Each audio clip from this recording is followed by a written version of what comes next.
Salam sejahtera. Okay.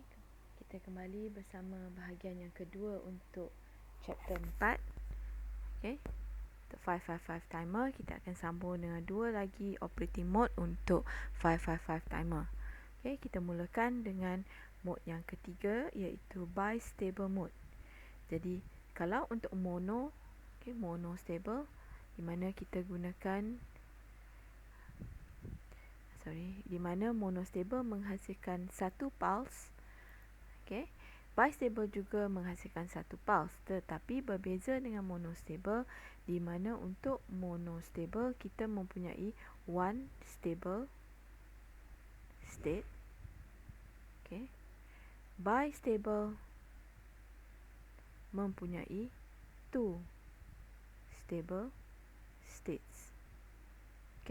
Kalau mono kita hanya boleh mengawal high is control, tapi dalam bistable kita control kedua-dua high and low. Can be controlled. So the bistable has two stable states, high and low. It maintains a given output state indefinitely unless an external trigger is applied. Jadi ia akan mengekalkan satu keadaan output state tu atau keadaan output sehinggalah satu trigger luaran dikenakan ke atas litar tersebut. Dalam kata lain, sekiranya output kita dah high, dia akan kekal high. High ni dia akan kekal indefinitely dengan tak ada tahatnya, sehinggalah kita berikan satu input lain atau kita trigger litar di dalam 555 tu, dan kemudian barulah kita akan dapat low. So dekat sini kita kena bagi satu lagi trigger yang kedua. Bila kita nak jadikan dia high, kita trigger juga. So ada dua trigger, first trigger and second trigger. First trigger will make the output go high, while the second trigger will make the output go low. So bistable mode is commonly known as latches and flip-flops, for use in sequential type circuits. So flip-flop, kalau tengok pada digital dulu, dia akan kekal pada, dia sama juga, dia kekal pada high, and then bila dia dapat masukan, dia akan jadi low. Dan dia akan berterusan sekiranya ia mendapat input. Ini adalah sambungan untuk bistable mode. Kita lihat dia berbeza dengan monostable dan juga astable, di mana di sini tiada langsung no capacitors are used. No capacitors are used. And then masa ni T, dia does not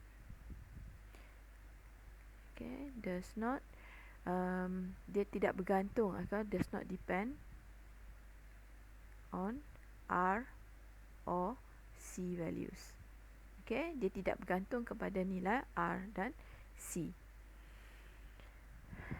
So di sini kita lihat 8 adalah VCC, and then pin reset yang biasanya disambung bersama dengan pin 8 sekarang ni digunakan dalam litar bistable. Kemudian pin 1 kita sambungkan ke ground, pin 6 pun kita sambungkan ke ground. So di sini yang berbeza, kita tak ada pin 5, kita tak gunakan pin 5. Kemudian output masih sama pin 3, dan kemudian kita gunakan dua perintang, tetapi perintang ni bukan disambungkan secara sesiri, tetapi disambungkan secara selari, di mana R1 disambungkan ke pin 2, R2 disambungkan kepada pin 4 atau reset. Dan kita akan gunakan dua switch, satu untuk set, di mana set ni akan menyebabkan 555 output 555 menjadi high, manakala kalau kita sambung switch kepada kedudukan reset ni, dia akan memberi input kepada pin reset di dalam litar kita, dan ini akan menyebabkan keluaran menjadi low. So pin 2 trigger menyebabkan output kita high, pin 4 atau reset menyebabkan output kita low. Okay, so dan kedua-duanya merupakan active low. So di sini bila contohnya kalau saya sambungkan kepada set, okay, kita lihat sekarang ni dia akan sambung ke ground. Okay, so bila sambung ke ground, sini akan dapat logik kosong.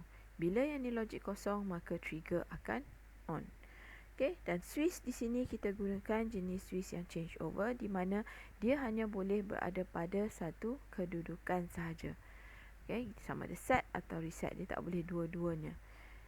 Dan bila kita tukar ini kepada kedudukan reset, okay, sebentar. Kalau kita tukarnya kepada keadaan switch ni kepada kedudukan reset, sekarang ni pin 4 yang akan sambung ke ground. Okay, dan pin 4 akan mendapat logik kosong, di mana masukan reset ni akan aktif, dan ini menyebabkan output kita low. Jadi ini yang kita dapat, okay, dalam bistable, gelombang untuk input dan output bistable. Keluarannya, okay, untuk high pun dia memerlukan satu trigger yang berlainan. Untuk low juga ia memerlukan input yang berbeza. So apabila trigger ataupun pin 2, okay, mendapat logik kosong, okay, bila kita onkan switch pada trigger ni, dia mendapat logik kosong. Pada ketika itu keluaran kita akan menjadi high. Okay, dan dia kekal high. Dia kekal high, okay, sehinggalah apabila pin 4 atau reset, okay, reset input pula diaktifkan atau mendapat logik kosong, dan pada ketika itu output kita menjadi low. Okay, dan dia akan kekal low. Dia akan kekal low sehinggalah dekat bahagian pin trigger ni mendapat logik kosong lagi. So sekira ketika itu pin 2 dapat logik kosong, maka keluaran kita pada saat itu dia akan menjadi high. Okey, itu yang dimaksudkan bistable ni mempunyai two stable states, di mana kedua-dua state high dengan low dikawal oleh pengguna. Okey, kemudian ia juga memerlukan dua input yang berbeza. First input is to make the output high. Okay, that is the trigger input, and the second input, the reset input, will make the output low. Okay, so untuk bistable dia tak ada sebarang pengiraan. Ada, kamu cuma kena ingat sambungan lita untuk bistable dan juga keluaran. Okay, gelombang keluaran pada untuk bistable ni sahaja. Okay, seterusnya mode yang keempat, buffer or Schmitt trigger. Okay, buffer or Schmitt trigger ni merupakan satu lita comparator, pembanding. Kita telah lihat lita pembanding dalam chapter 3 op-amp. Dan dalam pembanding untuk Schmitt trigger ni, dia menggunakan positive feedback, okay, untuk melaksanakan hysteresis atau dikenali sebagai tindakan yang tergendala, okay, delayed action. Apa yang dimaksudkan oleh hysteresis or delayed action adalah output akan mengekalkan nilainya sehinggalah perubahan pada input tu mencukupi untuk menyebabkan perubahan pada keluaran. Okay, saya ulang lagi sekali.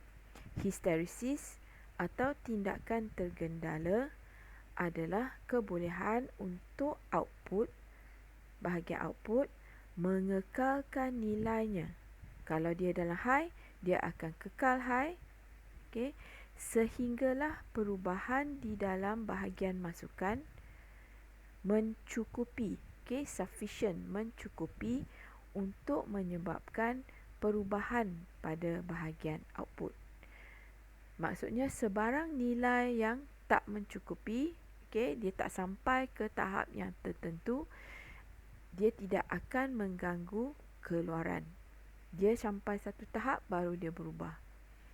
So Schmitt triggers are commonly used in signal conditioning applications to remove noise in digital circuit. Okay, digunakan biasanya untuk mengeluarkan atau menghapuskan noise di dalam data digital. Dan Schmitt trigger kadang-kadang dikenali sebagai buffer, atau inverter dalam logik. Tetapi bukan semua gate inverter atau gate NOT tu adalah Schmitt trigger. Schmitt trigger ni dia bertindak di atas prinsip bahawa output tu tidak akan berubah sehingga voltan input mencapai satu nilai yang mencukupi. Ingat tu, dia berbeza dengan gate NOT. So kita lihat lagi sekali fenomena untuk hysteresis. Hysteresis ni dia memerlukan satu tahap atau kita panggil sebagai threshold. Dan tahap ni dia ada dua tahap. First, upper threshold. Dan satu lagi ialah lower threshold. So di dalam contoh yang diberikan di sini, ini adalah input kita. Walaupun input ni sepatutnya dalam bentuk digital, tapi kalau kita lihat kadang-kadang input signal digital tu mempunyai banyak noise, jadi dia akan serupa voltan sinusoidal. Dan untuk hysteresis ni kita tetapkan dia ada dua tahap, upper threshold and lower threshold. So sebarang nilai di antara upper threshold dengan lower threshold ni dikenali sebagai dead space.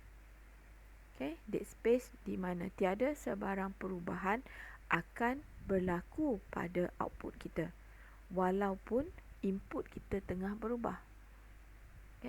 Dan contoh ini adalah output kita merupakan inverted of the input. Vout kita adalah inverted of the input. So dalam kata lain, kalau input kita berada apa yang kita kenali sebagai high, dia akan jadi low. Bila input kita low, output kita akan dapat high. So kita lihat when the input sekarang ni berada di bawah, ini dikenali pada dalam keadaan low. So bila input kita low, output kita akan berada pada keadaan high. Ingat ini macam gate NOT. Output kita berada pada keadaan high dan dia kekal high walaupun sekarang ni kita lihat voltan masukan kita dah berubah melebihi lower threshold, melebihi garisan kuning ni. Tapi output kita masih tak berubah. Output kita hanya akan menjadi low, sebab dia inverter ni. Dia akan menjadi low apabila voltan input kita mencapai tahap upper threshold. Melepasi garisan hijau ni, barulah output kita menjadi low. Dan dia kekal low. Dia kekal low walaupun ada dekat point ni kita punya input menjadi kurang daripada garisan hijau ni atau upper threshold. Dia kekal low sehinggalah lower threshold pula dicapai. Bila lower threshold dicapai, dalam kata lain, input kita telah menjadi low, barulah output kita menjadi high semula. Dan perkara ini berulang di sini apabila masukan kita dia naik sedikit daripada garisan kuning atau lower threshold, keluaran kita tetap cuba lihat bahagian ni, keluaran kita tetap high sehinggalah upper threshold tercapai. Upper threshold tercapai, V input kita menjadi high, V out kita menjadi low dan seterusnya. So aksi dua tahap ni, dual threshold ni dikenali sebagai hysteresis. Tujuannya adalah untuk melindungi data elektronik kita daripada noise ataupun daripada isyarat-isyarat yang tidak dikehendaki. So hysteresis merupakan transfer function untuk satu Schmitt trigger. So kita lihat Schmitt trigger, simbol Schmitt trigger dia macam ada gate NOT juga, tetapi tak ada bulat dekat hujung dan di dalamnya ada simbol. Ini adalah simbol untuk hysteresis. Okay. So ada dua jenis Schmidt trigger. Yang pertama dikenali sebagai non-inverting Schmidt trigger. Yang kedua inverting Schmidt trigger. So kalau kita lihat Schmidt trigger ni, dia punya sambungan, okay, konsep dia seperti op-amp kita dalam bentuk non-inverting dan juga inverting. Okay, kita lihat di sini. Dia ada dua. Di sini volt kita sambungkan dia macam comparator. Okay, kita bagi dua voltan. Satu voltan sebagai rujukan, satu voltan masukan. Okay, kalau non-inverting, V-in diberikan pada masukan positif atau non-inverting input. Kalau inverting Schmidt trigger, input kita bagi ke bahagian masukan inverting ataupun negative input. Okay. Yang lain sambungan dia kalau kamu perhatikan sama seperti sambungan untuk op-amp. Okay. So untuk inverting Schmidt trigger, okay, dia adalah seperti NOT gate. Okay. Inverting Schmidt trigger ni dia fungsi, okay, similar to NOT gate. Okay, so kerana outputnya, okay, adalah inverse of the input state. Outputnya adalah terbalik daripada keadaan input. Apabila input berada pada keadaan low, okay, di mana V-in dia kurang daripada 1/3 voltan supply, maka output akan jadi high. Ingat dalam litar digital, low di sini tak bermaksud 0 volt sepenuhnya. Kalau sesuatu input tu dah kurang dari satu tahap yang tertentu, dalam kes ni tahapnya adalah 1/3 daripada voltan supply, okay, dia dikira berada pada keadaan low. Okay, dan input berada pada keadaan high, tak semestinya dia capai 5 volt. Okay, dia apabila V-in tu melebihi 2/3 voltan supply pun dia dalam keadaan low. Okay. So untuk inverting Schmidt trigger, bila input low, output high. Input high, outputnya menjadi low. Okay, dan ini adalah sambungan untuk Schmidt trigger sebagai inverting, okay, sebagai inverting atau inverting buffer circuit. Dan simbolnya seolah-olah macam gate NOT. Okay, so ini adalah sambungan dia. Okay, schematic diagram for a Schmidt trigger. Tak ada resistor, tak ada capacitor.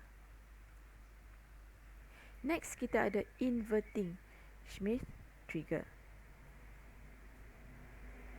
Okay, Schmidt trigger, sambungan untuk Schmidt trigger ini adalah kendalian dia. Okay, kita ada upper threshold trigger point ataupun upper threshold, lower trigger point ataupun lower threshold.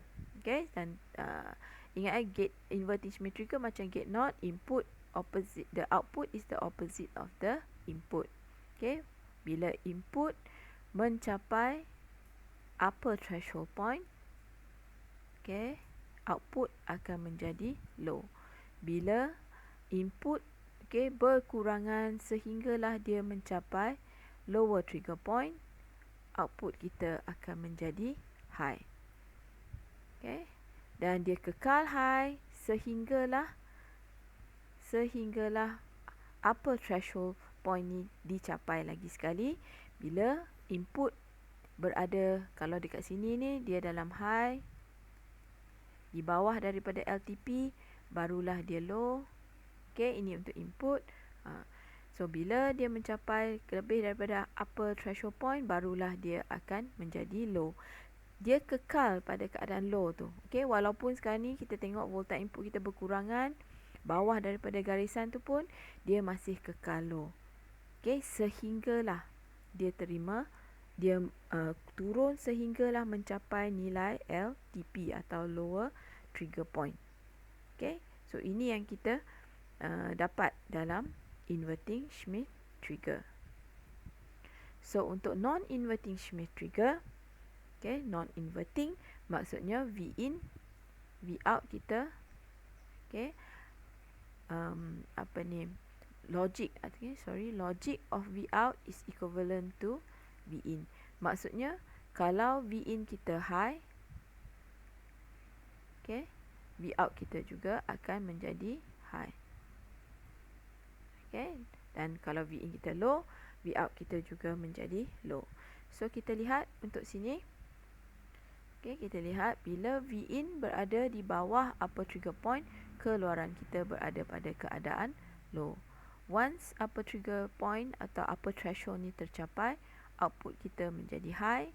Dia kekal high sehinggalah lower threshold point dicapai. Okay, dan dia kekal low pula sehinggalah upper threshold point tercapai. Okay, kekal high until the lower threshold point or lower trigger point is achieved again. Okay, so dalam kata lain, V out is high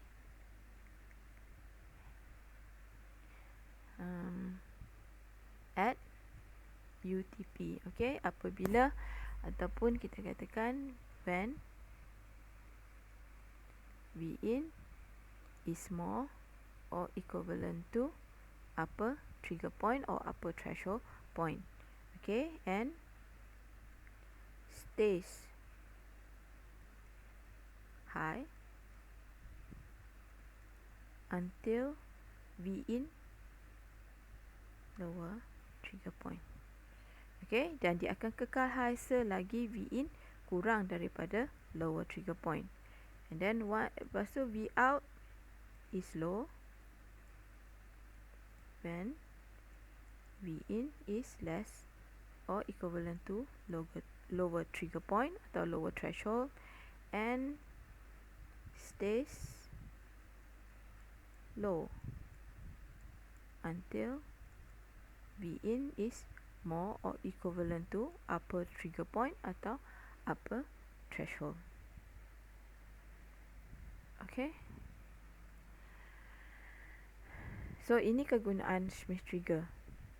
Okay, sebagai comparator, dia akan comparekan V in tu kepada satu voltan rujukan. So apabila voltan rujukan ni tercapai, barulah output tu menjadi high.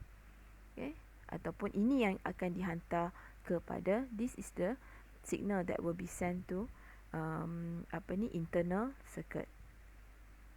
Okay, so ini lita, ini input yang kita dapat daripada bekalan kuasa.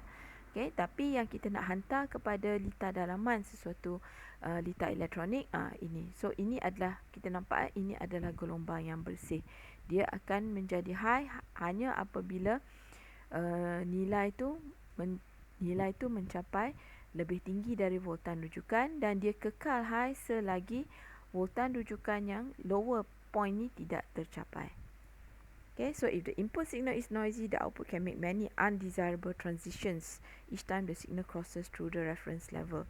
Jadi kalau macam ni, signal ni sangat noisy, okay, so kalau kita tidak mempunyai Schmitt trigger ni, sebarang perubahan dalam input boleh menyebabkan keluaran kita juga terikut-ikut, okay, kalau perubahan pada bahagian input kita, dan ini boleh merosakkan lita. Okay, so kita summarize apa yang telah kita belajar setakat ni. Okay, kita ada 4 operating mode of the 555 timer: A-stable, monostable, bistable, and as a buffer or Schmitt trigger. Okay, so the first A-stable produces a free running square wave. Okay, ini juga dikenali sebagai free running multi-vibrator. So kita dapat square wave, okay, yang berterusan, and satu lagi, it has no stable states. Okay, the second, in a monostable operating mode, it produces a single pulse when triggered. Okay, dia menghasilkan satu pulse sahaja, dan pulse tu pula terhasil when it is triggered. Okay, so ia mempunyai one stable state. Okay, dan dia perlu, it requires external trigger. Okay, external trigger ni biasanya dalam bentuk switch. Okay, dan switch ni dikawal oleh pengguna. So, bistable juga menghasilkan satu pulse seperti monostable. Tapi, banding dengan monostable hanya boleh mengawal keadaan high sahaja. Tapi, untuk bistable, kita boleh kawal high and low. Okay, so it can be set and reset bistable. Dan akhirnya kita ada mode dalam bentuk buffer or Schmitt trigger. Okay, yang baru saya terangkan tadi. So, akhir sekali, okay, kita lihat 556 timer. 556 timer merupakan dua IC 555 di dalam satu package. So, ia merupakan 14 pin kerana bahagian VCC ni adalah kongsi bersama. Okay, so A ni adalah untuk 555 yang pertama, B untuk 555 yang kedua. Okay, so ini adalah litar dalaman untuk 556. So itu sahajalah kuliah untuk chapter 4 555 timer. Okay, kita akan lihat soalan-soalan lagi dalam kuliah-kuliah kita yang akan datang. Okay, terima kasih.